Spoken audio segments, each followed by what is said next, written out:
নমস্কার দর্শক বন্ধু, আজকের ভিডিওতে আপনাদের সকলকে জানাই স্বাগত। আজ আমাদের মানালিতে তৃতীয় দিন। আগের পর্বে আমরা লোকাল সাইট সিইং করেছিলাম, আর আজ আমরা সোলাং ভ্যালির উদ্দেশ্যে রওনা দিচ্ছি। আজ রাস্তায় খুবই জ্যাম ছিল, তবে শুনলাম সোলাং ভ্যালিতে গতকাল রাত্রে খুবই তুষারপাত হয়েছে। তো চলুন উপভোগ করি তুষার আবৃত সোলাং ভ্যালি। সোলাং ভ্যালিতে পৌঁছানোর আগেই ড্রাইভারজি পোশাক নেওয়ার কথা বললেন। প্রতিজনে 500 টাকা করে লেগেছিল জুতো ও জামার মূল্য মিলিয়ে। গতকাল রাতে বরফ পড়ার কারণে গাড়ি সোলাং ভ্যালি অবধি যাবে না, এই নিয়ে আমাদের মধ্যে একটু বচসা বেঁধেছিল ড্রাইভারজির সাথে। তাই অগত্যা আমরা দেরি না করে হাঁটা লাগালাম গন্তব্যের উদ্দেশ্যে।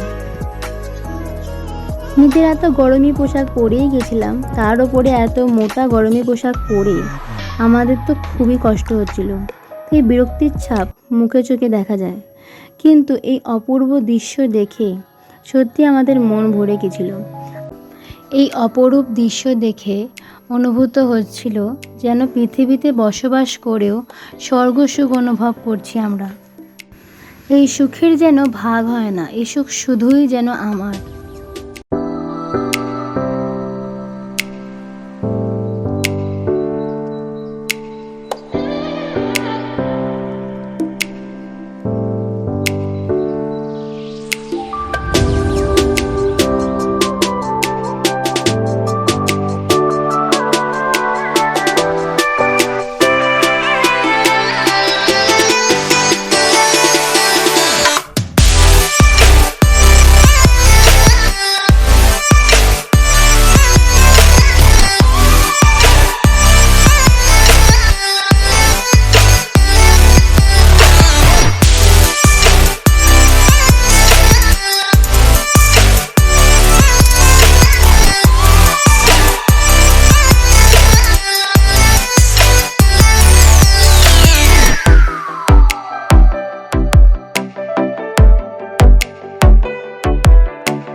চলার পথে রাস্তার পাশে সুস্বাদু খাদ্যের ঘ্রাণ আমাদের খিদের তীব্রতা আরও বাড়িয়ে দিয়েছিল।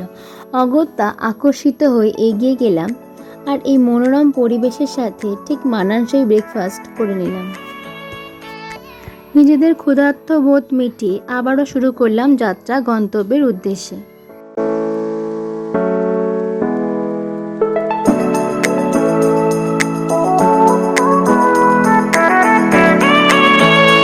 হাঁটতে হাঁটতে এই এতটাই গরম অনুভব করলাম আমরা যে পোশাক আমরা পরিধান করেছিলাম তা ত্যাগ করতে বাধ্য হলাম। চারিপাশে এত বরফ দেখে নিজেকে কি আটকে রাখা যায়, তাই বরফ ঘাঁটার জন্য মনটা পুরো আকুল হয়ে উঠেছিল। তাই রাস্তায় যেতে যেতেই আমরা বরফ ঘাঁটাঘাঁটি বরফ নিয়ে খেলা শুরু করে দিয়েছিলাম।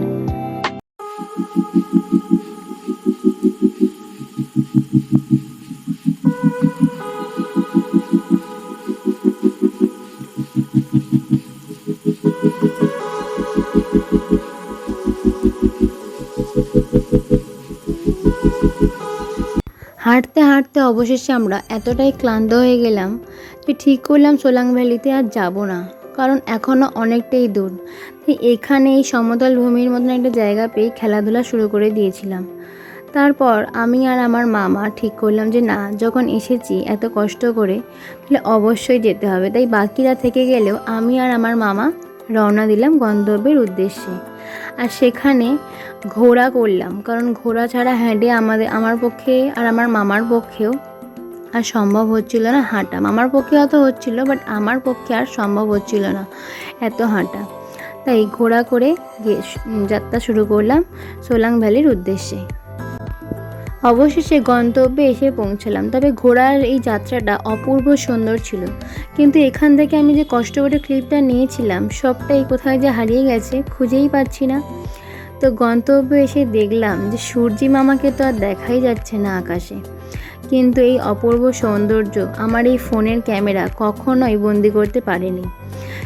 এত ঠান্ডা লাগছিল, তখন আমরা গরমে জামা খুলে দিয়েছিলাম, কিন্তু এখানে সে এত ঠান্ডা লাগছিল যে ঠিক করে কথা পর্যন্ত বলতে পারছিলাম না।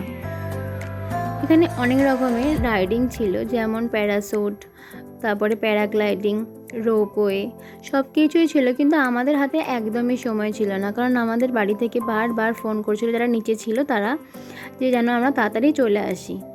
তো তাই বাধ্য হয়ে কিছু না করেই শুধুমাত্র একটুখানি 5 মিনিটের জন্য এই দৃশ্য অনুভব করে আমরা সেখান থেকে রওনা দিয়েছিলাম আবার আমাদের মানালির হোমস্টের উদ্দেশ্যে। ভিডিওটি ভালো লাগলে লাইক, শেয়ার করবেন এবং চ্যানেলটি সাবস্ক্রাইব করবেন। সবাই ভালো থাকবেন, দেখা হবে নেক্সট ভিডিওতে।